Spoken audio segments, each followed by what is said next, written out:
a new effort by the province to resolve Ring of Fire infrastructure issues. The swing bridge closure leads to traffic concerns. And Toronto's mayor considers rehab.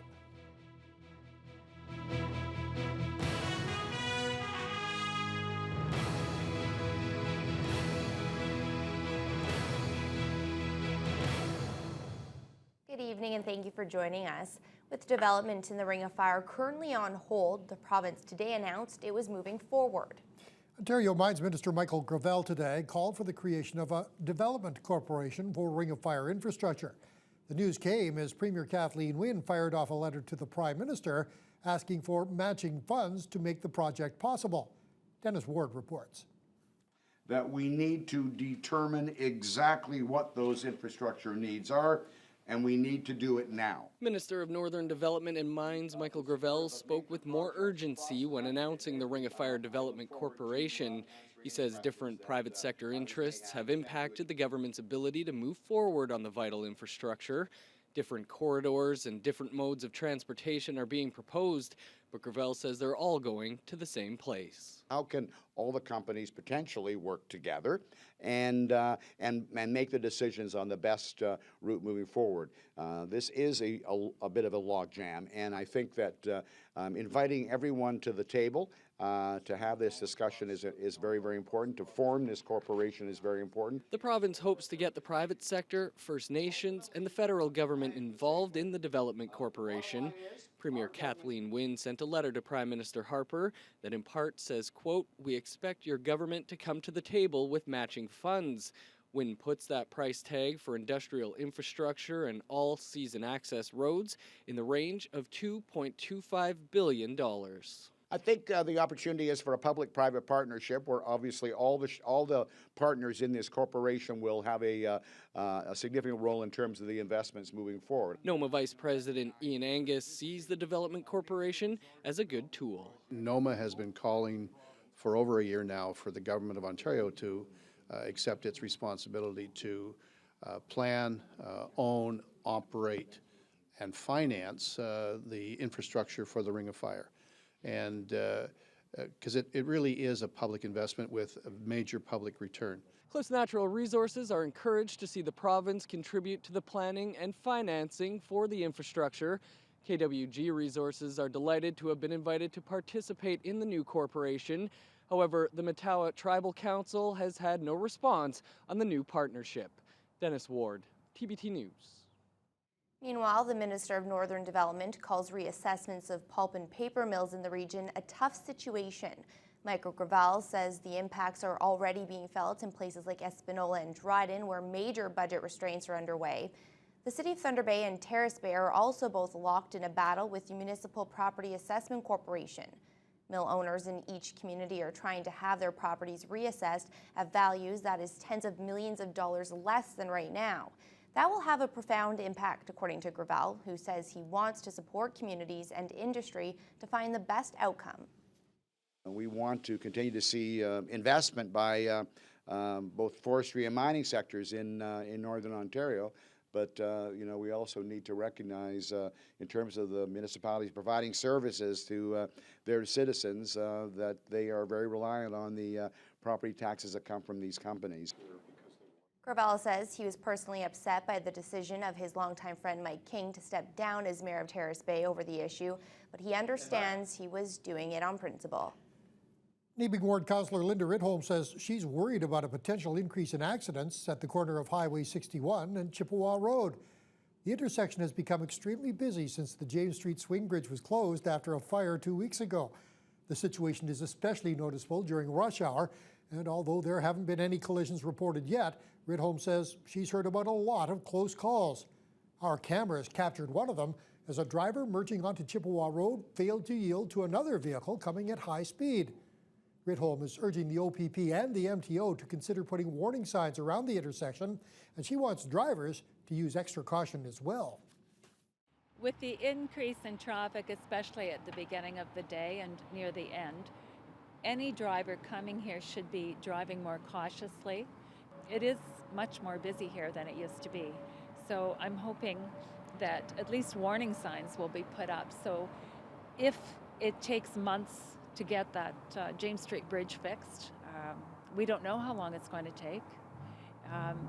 There will not be any accidents at this corner. About 9,000 vehicles a day are now taking the detour at that intersection. Thunder Bay police are looking for the public's assistance in locating a missing teen. 16-year-old Ellie Stokes was last seen Saturday evening leaving her mother's Northside home. Ellie is described as being 5'2" and 105 pounds with long dark hair that's blonde underneath. She also has braces. Anyone with information on the whereabouts of Ellie Stokes is asked to contact Thunder Bay Police.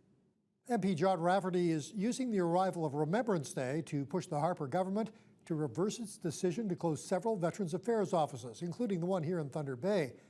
A lobbying effort was launched last month by local veterans and others across Canada to halt the closures, which are scheduled for March of next year. The government says they're actually enhancing services for veterans. But Rafferty disagrees and says this is no way to treat people who have served in the Canadian Forces. Cuts and closures to these offices will mean the end of one-to-one contact for many aging veterans. They'll be forced to travel outside of their communities, forced to endure unnecessary stress, and will lose yet another good friend. These men and women fought for our country. Why won't the minister respect that? Stop the cuts. Keep these offices open. There are now 600 new additional points of services across the country available to Canada's veterans. A critically injured veteran no longer has to drive to a district office, Mr. Speaker. Our government now sends a registered nurse or a case manager to visit them in the comfort of their home. The home construction season is winding down in Thunder Bay, and the latest statistics from Canada Mortgage and Housing show that local housing starts are slowing down more than usual. According to the CMHC, there were just 15 new single-detached home starts in October. That's 6 fewer than the same month last year, and it's also below the 10-year average for October. The 15 starts brings the total for the year to date to 168. That's slightly behind last year's pace of 183. But for multi-unit residences, it continues to be a good year for construction. There were 6 more multi-unit starts in October. That brings the total for the year to 131, which is 10 more than last year in Thunder Bay. Something that hasn't been available in Thunder Bay for decades was back on the shelf today. While sales of music CDs have continued to plummet, vinyl records have been making a huge comeback. Hard Copy Records opened its doors this morning on Algoma Street, and they're not the only ones trying to revive the record store feeling. Cheryl Holmes has the story. And I've been looking forward to somewhere in town where we can just go and browse records weekly. Marco Corte was a very happy man when he took his first step inside Hard Copy Records. Owner David Probazanski was on the receiving end of a lot of thank yous. For the first time since the 1980s, newly released vinyl was back in stock in the city, and it wasn't taking long to move. It was a revolving door at the shop on its first day open. Probazanski worked in a record store in the 1980s, and he wanted to bring that experience back again. So people could come in, shop, browse around, feel like they're part of something, and get that record in their hand, get that feeling of owning something of that group instead of just a digital download. And I like the sound of vinyl, and I think a lot of people love the sound of vinyl, and we want to bring that warmth and depth back to listening again. Vinyl album sales have been breaking new records each year since 1997. Hard Copy isn't the only store looking to bring the warm feeling back to our city. New Day Records and Accessories is set to open next month on St. Paul Street. We haven't had it in a long time, and with the popularity in records increasing, it's people often not just wanting to listen to old stuff, but what's current. You could download a digital format and listen to it, but it's not the same as owning it. You don't have something physical, something to interact with in the same way. After decades without having a local place to find new albums on vinyl, having 2 open up around the same time could seem like a bit much, but neither owner is worried, and they feel it shows how much interest there is in the old format. If anything, having 2 record stores in Thunder Bay just gets people more interested in vinyl, and they'll go to that store, they'll go to our store. Obviously there'll be comparisons, but it doesn't matter. As long as they're happy and people are coming in and they're liking what they see, I think that's the right attitude.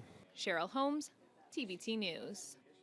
And a quick correction in the lead into that story, we mentioned that Hard Copy Records was on Algoma Street. It is indeed on Bay Street.